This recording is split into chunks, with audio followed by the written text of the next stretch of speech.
Terraria's post-Plantera dungeon offers a plethora of new unique weapon options for the player. This ranges from all kinds of things, like the keybrand, paladin's hammer, and even a jousting lance. There are also 3 staff-like weapons which each drop from a different enemy. Today, we're going to be covering the final one of these, which I think delivers the most niche and distinctive attack, the Inferno Fork.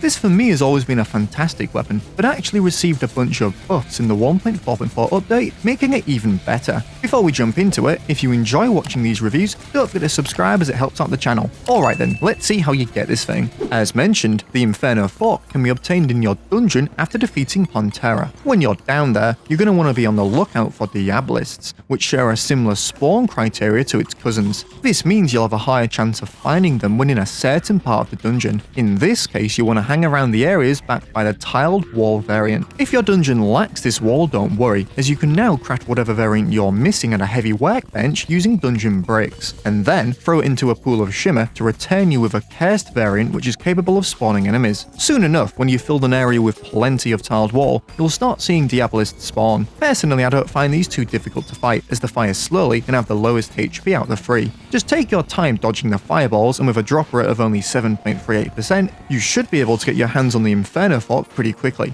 Right then, let's see what it can do. When used, the Inferno Fork fires a moderately slow-moving fireball in a straight line towards the cursor. This projectile deals some initial damage, before exploding into a large cloud of fire which deals damage in a wide AoE. This also saw a number of buffs in the 1.4.4 update, having its base damage increased from 65 to 70, a longer duration on the blast, an increase to its AoE damage from 65 to 75%, and a knockback reduction to prevent enemies being knocked out of the blast radius. That's quite the list, I know, and it all comes together to make an already great weapon even better. As you can see, the fireballs not only deal a ton of damage, but do actually stack, meaning multiple fireballs on the same area is beneficial. Here you can see it essentially spawn killing these goblins as they appear. Anything that gets trapped in the cloud doesn't really stand a chance. The same can be said against higher HP targets like mimics, killing them almost instantly when multiple are stacked on top of each other. Now, due to the nature of this weapon, you're probably wondering how effective it is against Golem, and well, out of the 3 dungeon staffs I've tested, this is definitely the best one,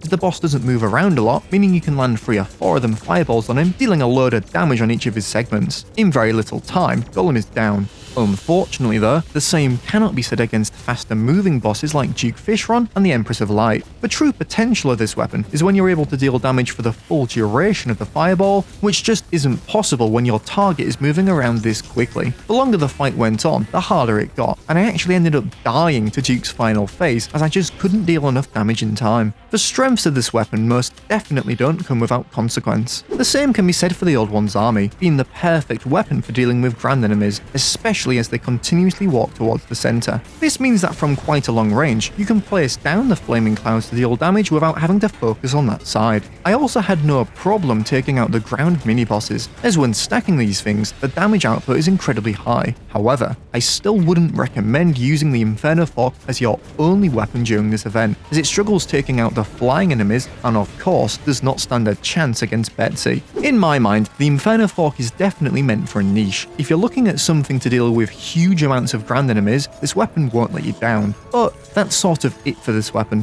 While it may be the best at what it can do, I'd treat it as a secondary support weapon and keep something that can tackle various scenarios like the Razor Pine or Spectre Staff as your primary. What do you think? Out of the 3 dungeon staffs, where does the Inferno Fork place? Thanks for watching. For more Terraria content like this, drop a like and subscribe, and I'll see you in the next one.